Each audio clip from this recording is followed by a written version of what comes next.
It's 12 o'clock. Welcome to Taking Stock. It is the 29th of January, 2024. Coming to the end of the month, first month of the year. What's it been like for you? In fact, there's a good story out today. Before we get into that, it's about, profit warnings. The amount of companies that have issued profit warnings in the last 2 years have been worse than in 2008. So we'll look at that. First and foremost, let's check out, by the way, by all means, comment if you want to comment. If you've seen any company news out today you think we should look at, let us know. I'm on my own today, of course. John's here tomorrow, and John on Wednesday, different John, and all that stuff. But Monday on my Todd. So join in the comments, help me out. Let's get the discussion going, and hit that thumbs up button if you could, and subscribe to the channel if you haven't done so already.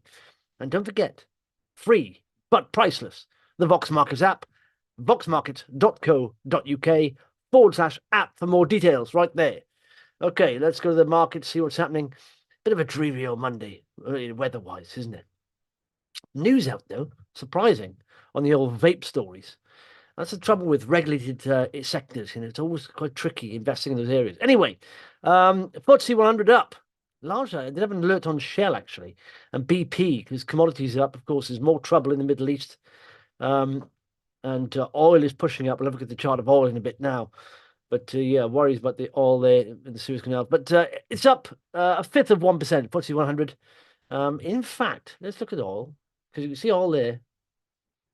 It did pop above that 200 moving average, came back down the next trading day back in December. Now, 2 days close above it, up to $83.55. Let's look at the indices, actually, because the FTSE, I think. Yeah, look at that. Well, it's had some good sessions. Gone 7,400, 7,600, pretty much 200 points in the last couple of weeks. So it's looking good. But the FTSE 250 down 0.38%, and we got the AIM All share down a fifth of 1%. So a good rally. So Fresnillo is number one, top of the charts, 4.8%. BP up 2%.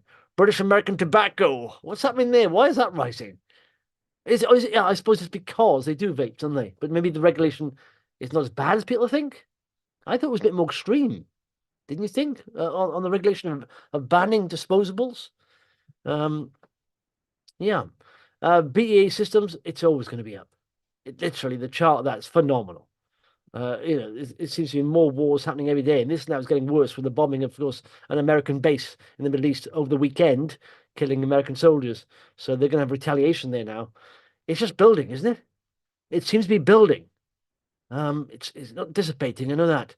WPP advertiser up. Helium, what's the fallers today? Let's have a look here.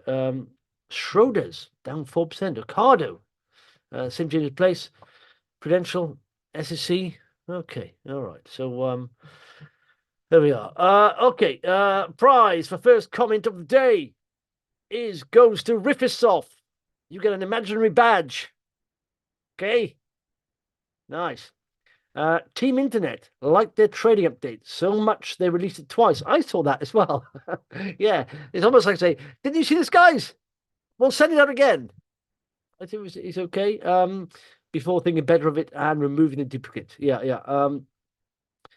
Rich Dad, SUP, one of Vox Darling, has hit today from the government vape ban. Yeah, do you know what? Oddly, though, I don't know if you noticed this. So there's two companies in this space, sort of, in the smaller end of the market. Supreme, which is a profitable company, and Chill Brands, which is not loss-making.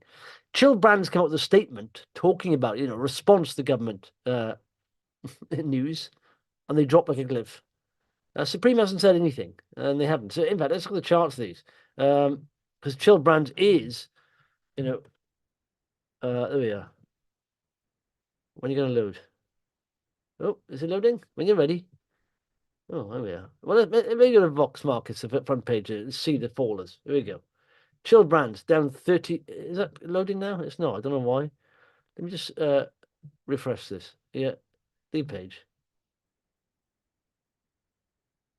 Oh, it's gone down. I've been lost from my charts here. Anyway, Chill Brands down 37%. Inspecs as well. Trading update, but they did a response to, like I said, government news here. and it seems to have highlighted the issue. So they did say they're going to be some of their brands and more. Apparently, if you can charge them or recharge them, then they're not outlawed, but they're not rechargeable. So they said they are their vape products. They even it's quite a bullish update, really, considering they said their products are differentiated through the inclusion of USB-C recharging ports. Didn't seem to have a good impact on the share price. But there we go. Oh, there we go. I've refreshed. Let's go chill.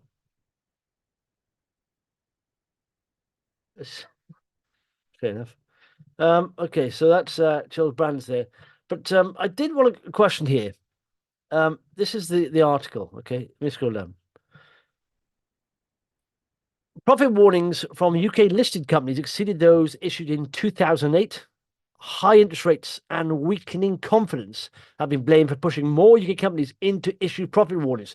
New data from EY Parthenon this morning showed that 18% of public firms issued warnings in 2023, which is a high proportion and the peak of the financial crisis in 2008. In total, 294 profit warnings were issued by businesses in 2023, which is a slight drop on 305 in 2022, highlighting how tough the last years have been for companies. 26% in 20 were attributed to delayed contracts or decisions. That's happening a lot, actually. If you have a company that's invested in sort of the government contracts, there seems to be a lot of delays in that area. In fact, what comes to mind is in Iraq in the smaller space.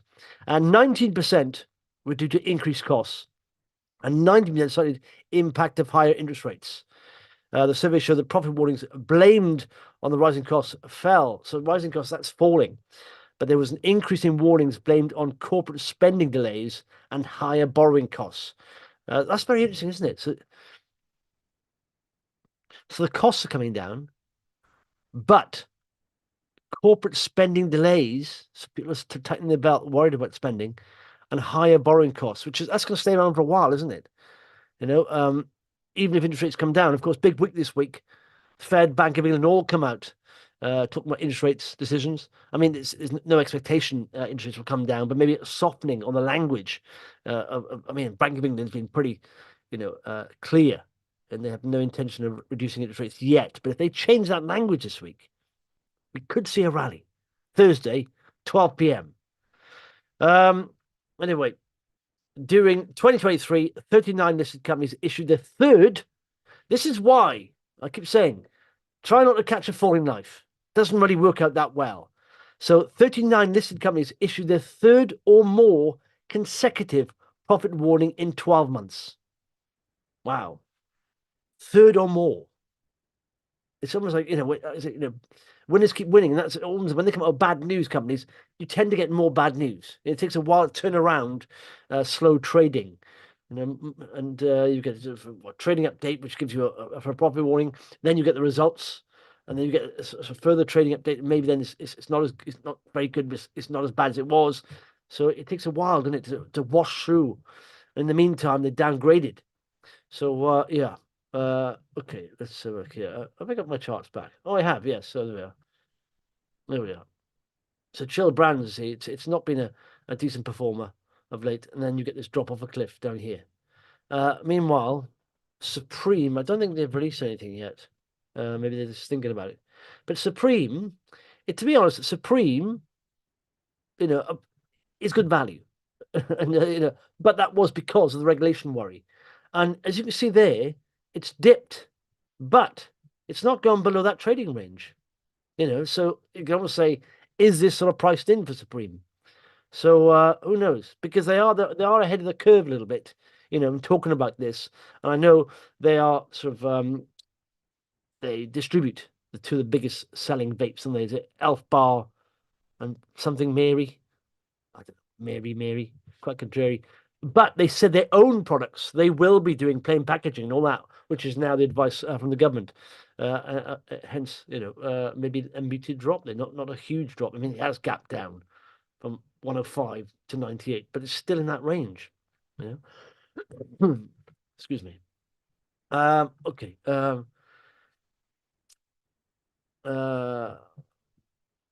Yeah, Rich Dad says, is that a buying option, Supreme? I don't, it's funny, isn't it? I don't know. I just, personally for me, I, I've been hit before on investing in businesses that are in sort of highly regulated markets.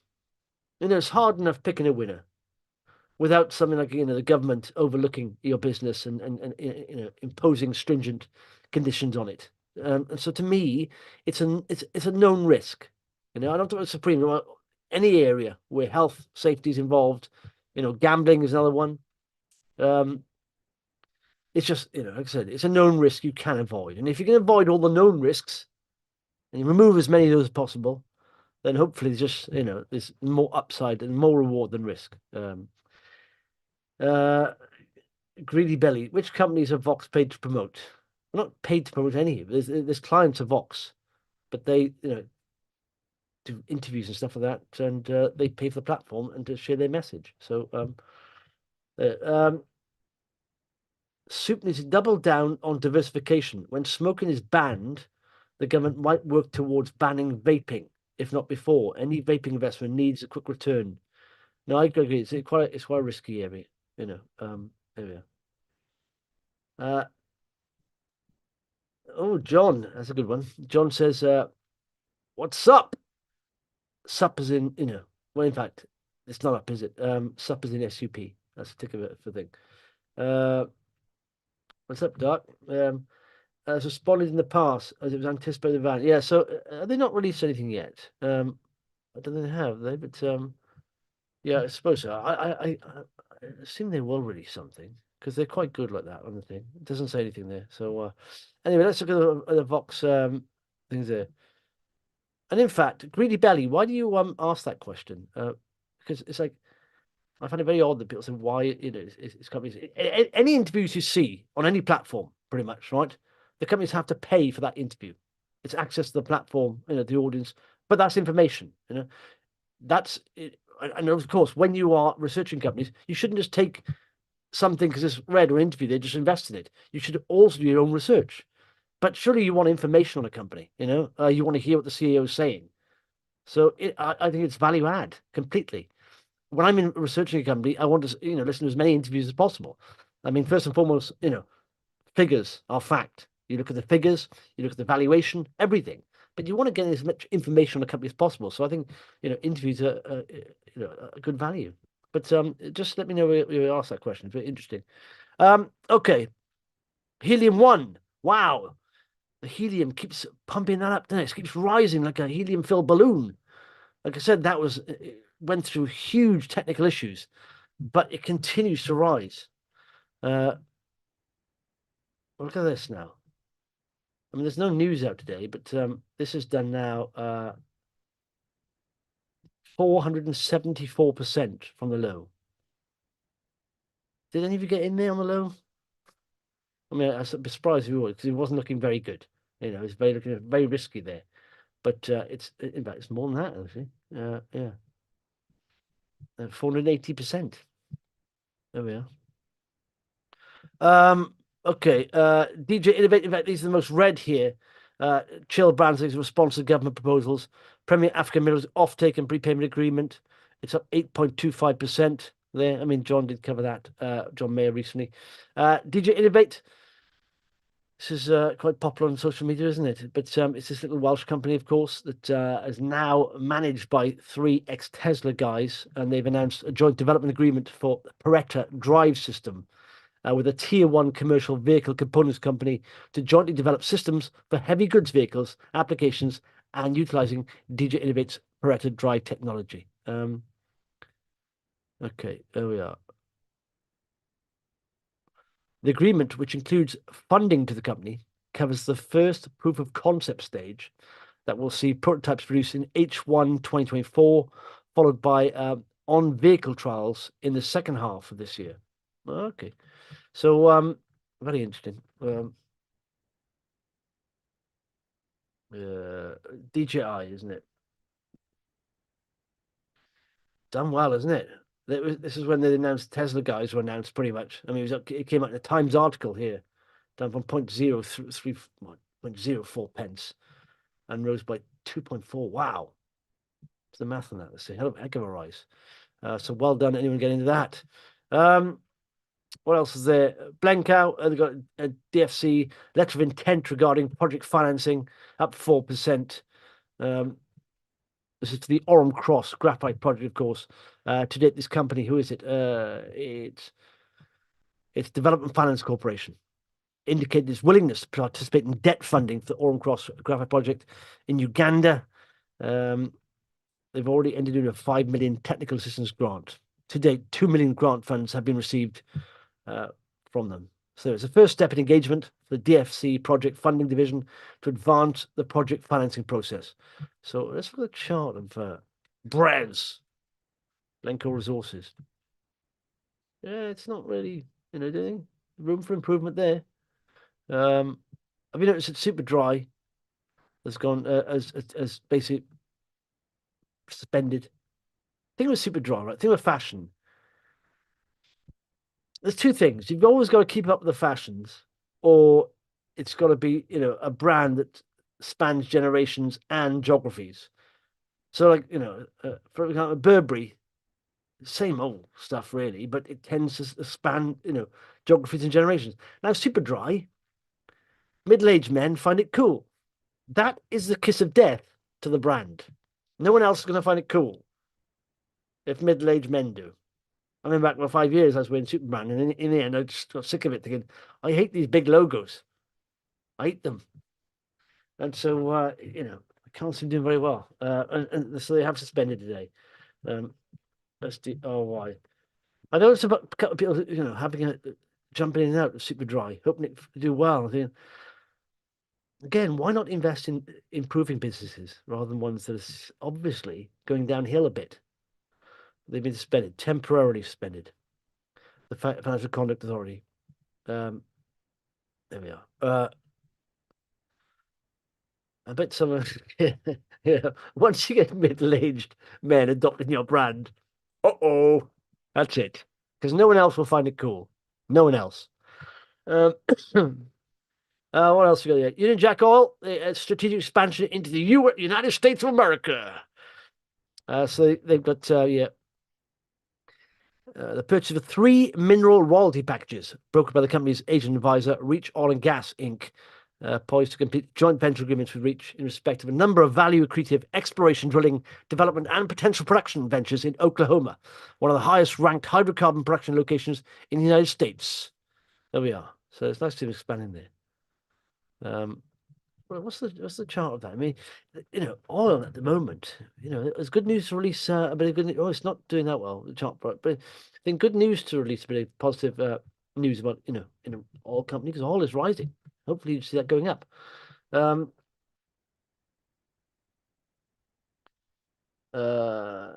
Yeah, Super's already put in place that they pre-announced. Informer. Crypto doesn't have any profit warnings. No, no, crypto doesn't know. But all you get is a delisting or something, or disappearing. Matthew, topped up on Supreme today, had 4 orders much lower, which didn't trigger. Is it Christmas because got a gift today at the lows? I don't know. We'll find out, Matthew. Who knows? But yeah, as I said, they do seem to be ahead of that, regulation curve, getting ahead of it. So,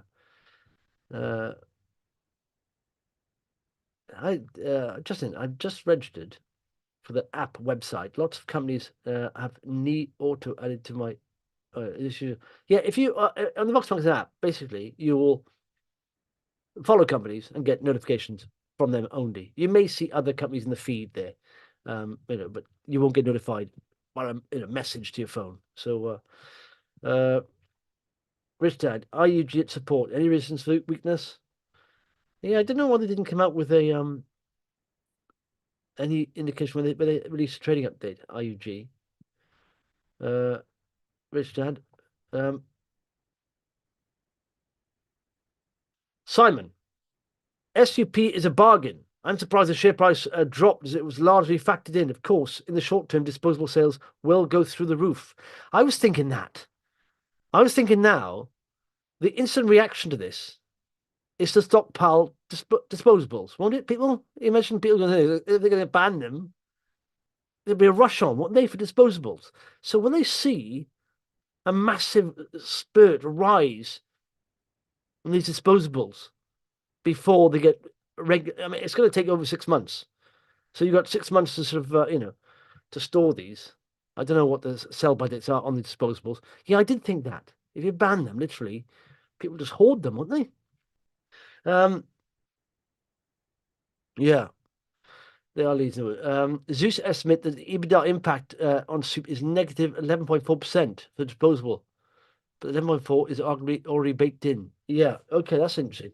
So 11 points. Well, yeah, I mean, they need to. That's a good point, actually. They have time to sort of diversify, which they are.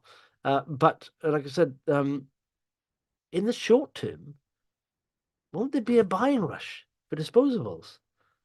Be interesting to see this because there are people highly addicted to them, and they're very, like I said, very convenient, but awful for the environment. People are chucking them in the bin. So you may see that. Be very interesting to see that. Um, anyway, let yeah, that's interesting. It's a prohibition, isn't it? You can't ban something; it just takes it underground. Going underground. Um, what else is on the front page here? Let's have a look. Brexport court confirms claim against Ukrainian subsidiary Chariot Beacon. They're in one of the fallers today. So let's look at the risers here. There's no news on any of these. Surgical Innovations there is. So a 6.9 million market cap company, up 23% today, 24% pretty much. They did a year-end trading update. So let's work through the figures here, shall we? So they are a 6 million market cap company. Revenues for the year expect to be 12 million, so half sales, even after this rise. An increase of 6% compared with the prior year. So not huge growth, but it's growing. Group revenues continue to grow in H2 in line with board's expectations, with key markets and OEM sales in particular performing strongly. So they are a designer, manufacturer, and distributor of innovative technology for minimally invasive surgery. They expect to report a positive EBITDA of 200 grand, in line with expectations. Closing net cash balances of the group stood at approximately 360 grand. Okay, that's a little near the knuckle for me. With available gross cash resources of 2.2 million. Okay. UK sales remain strong, driven by resonance of suitability messaging, both NHS and private healthcare providers. Okay. So there we are. And they say while continued industrial action in the NHS has impacted the volume of elective surgeries and slowed some of the progress with evaluations, it's not anticipated to affect Q1 sales. Across the company's distribution network, expected sales remain on track to deliver management forecasts. Some of the supply chain issues seen last year have impacted OEM sales, but these are now resolved and are not now expected to have a material bearing on Q1. Having said that, is supply chain going to be messed up a little bit with, is it a big deal? I don't know, going around the Cape of Good Hope of Africa? I don't know how many people are going to be affected yet. We haven't really seen that, have we, yet? And, the impact of that, because it's only been going on for what? How long has that been going on for now? A few weeks? So anyway, there we are. Net cash equals cash less bank debt. We know that. But let's have a look at Sun chart. Sun is out. Surgical innovations. What is happening with? Go. That is yeah. It's not a good looking chart, that is it?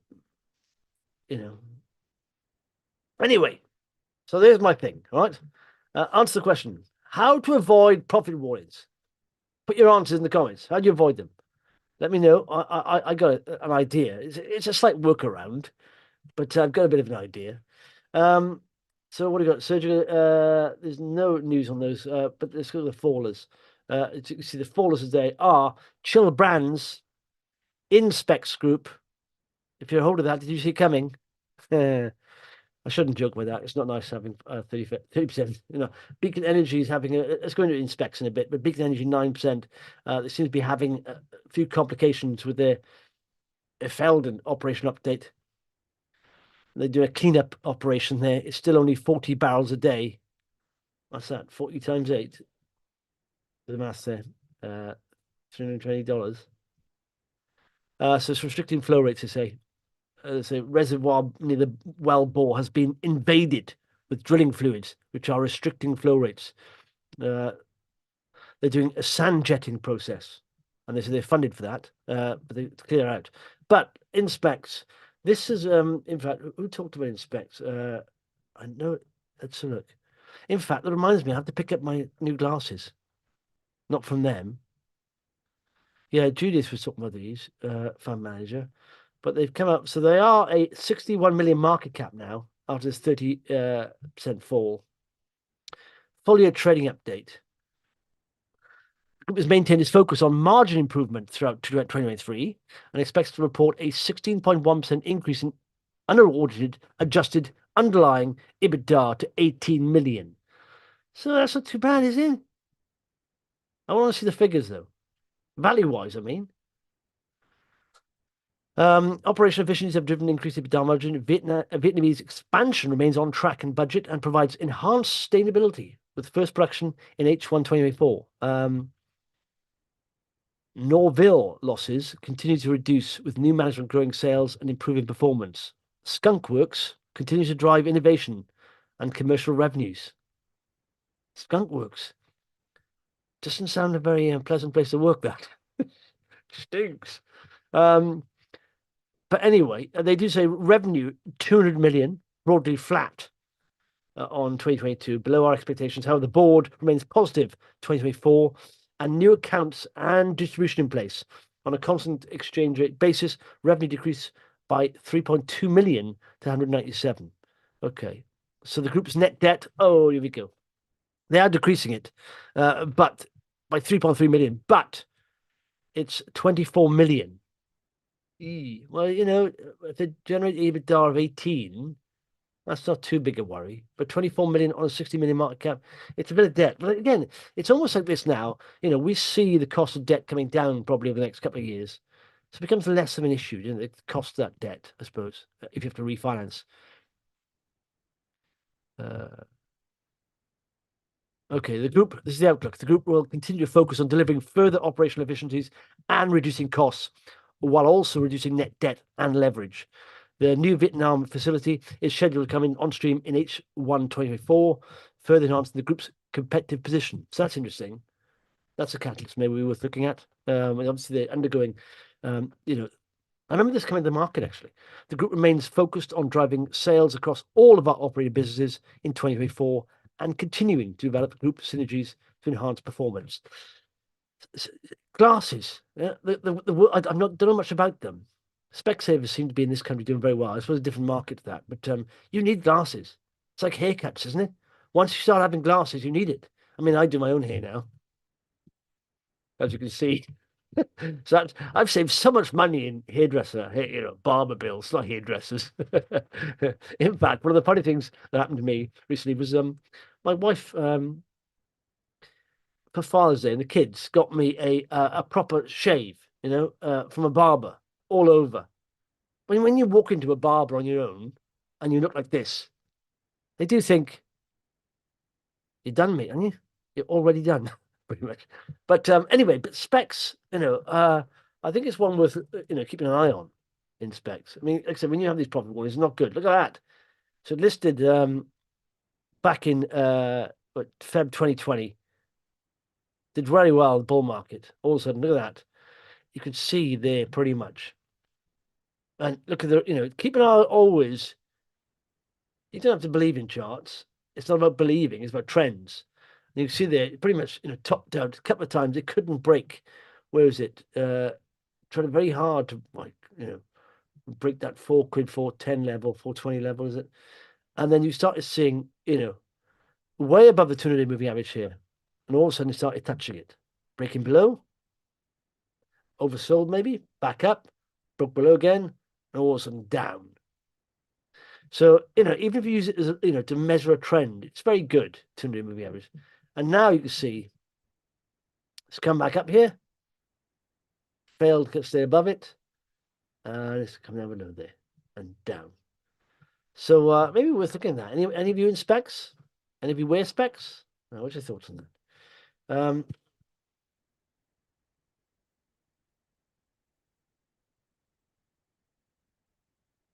I have no idea. Dafa. I know it's not your usual small cap space, but what do you think of Constellation Software in Canada? This company looks rock solid to me. I have no idea. I never ever look at any. I mean, I do look at some American companies, but I don't literally bother with any other country pretty much because what you get is option paralysis. I think too many options to look at. In the end, you don't invest in anything worth or give it enough exposure. Blencowe, I'm not sure if you covered RNS as tuned in late. US funding for this mining venture could be 5 million plus. Looks good to me. Yeah, we did just look at that. Topicus is a spin-off from Constellation, focused outside North America, mostly Europe. Worth a look, in my opinion. Riffs off.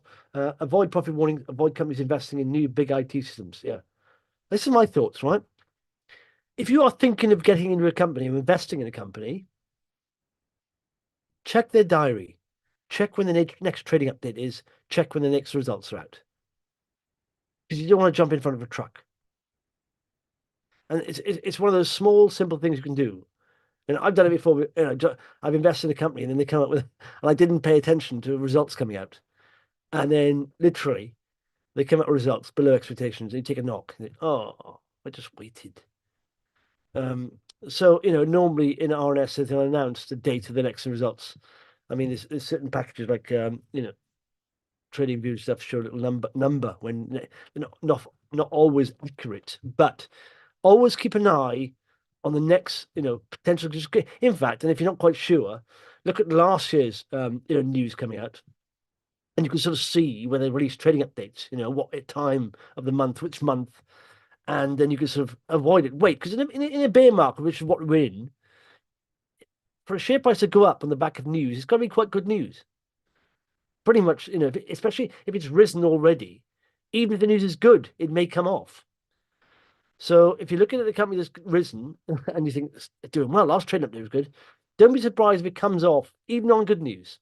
That's a bear market, pretty much, So in a bear market, you've got lots of time. So just check. If you think of investing, before you pull the trigger, just check when is the next news due from this company in regards to trading or, or interim results or, financial or final results. So it's worth looking at. I've also heard, Steve said that, avoid profit warnings, avoid companies investing in new big IT systems. Yeah.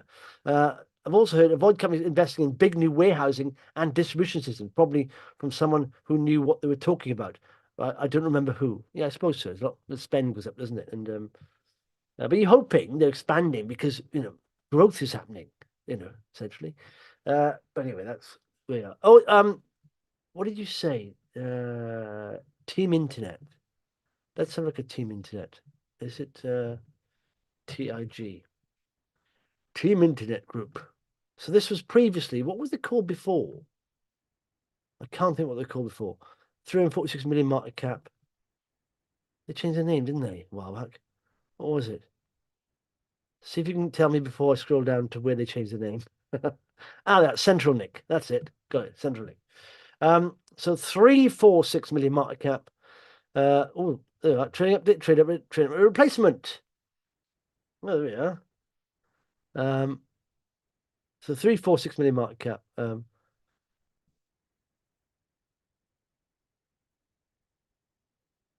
What? They're just telling you a duplicate has been. Then why didn't you announce that in the second one? Trading update. Okay. Team Internet, the global internet company that generates recurring revenue from creating meaningful and successful connections, business to domains, brand to consumers, publishers to advertisers, is pleased to announce its trading update for the full year 2023. Company now expects to report record gross. They're quite acquisitive, aren't they? So, I mean, it's a look. Do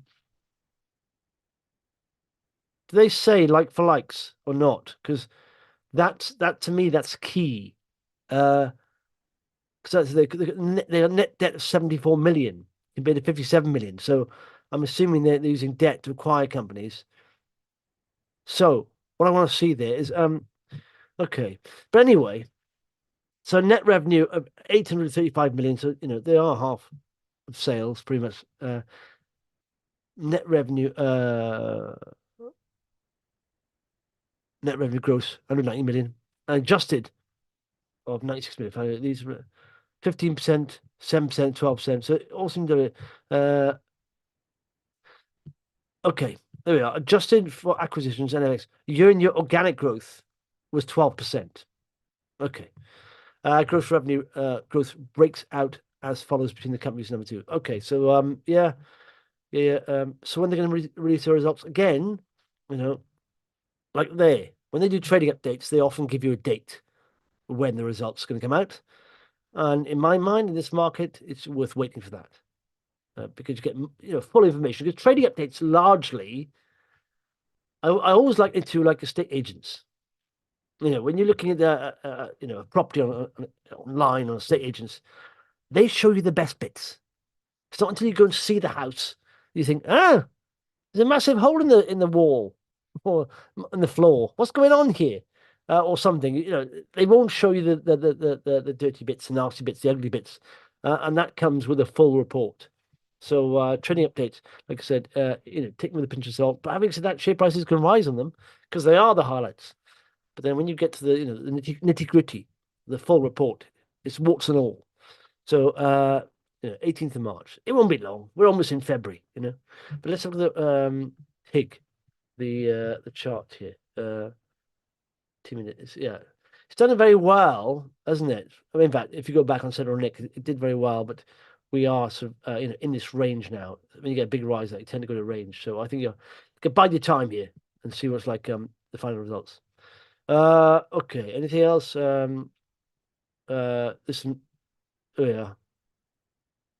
Some business news. The British public's expectation for inflation, especially in the short term, have fallen. What do the British public know about it? I don't see why. I don't know. What does it mean? But this will feed into this week's debate at the Bank of England about whether to signal a move towards cutting interest rates. If you get Mrs. Morrison or something from Bradford, I'm not sure pasta's gone up. She wouldn't have that accent, obviously. But I don't know. Public expectations for inflation for the 12 months ahead fell to 3.9% in November. Aren't they largely led by what the news is saying and economists are saying? I don't know. Bank of England expected to take attentive first steps toward cutting interest rates from the highest level in nearly 16 years on Thursday, after other signs that inflation crisis is easing off. But while the central bank might soften its message about the possibility of future cuts, investors expect no actual reduction in borrowing costs for several more months. I was thinking, right, what's the rush for interest rates to come down? It's not a very popular thing, but I think we're sort of used to them now. And the economy sort of got to get along. We are at norms. If you look at the last 40 years, we are at interest rate norms. This is where they are, 5% pretty much. I think it's quite healthy. Good businesses will do well, I think. Zombie businesses won't. So I don't think any rush, is there? I mean, it'd be nice stocks will go up. But good stocks should always go up, shouldn't they? Sort of. Yeah, disposable vapes. And the third one there is on Evergrande. They finally ordered them to liquidate. Debt-laden Chinese property company Evergrande has been ordered to liquidate by court in Hong Kong. Judge Linda Chan said, "Enough is enough." After the troubled developer repeatedly failed to come up with a plan to restructure its debts, the firm had been a poster child of Chinese real estate crisis with more than $300 billion in debt. $300 billion in debt. Put that into context. That is bigger than any company on the FTSE 100. Their debt. Probably twice the size, actually. I think, is it AstraZeneca? Let's have a look. I think, is it AZ? So their debt alone is bigger. 163. Look at that. Pretty much, yeah. Or sort of. Not far off.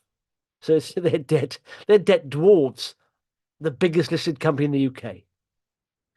That's how big it is. Anyway. Anything else?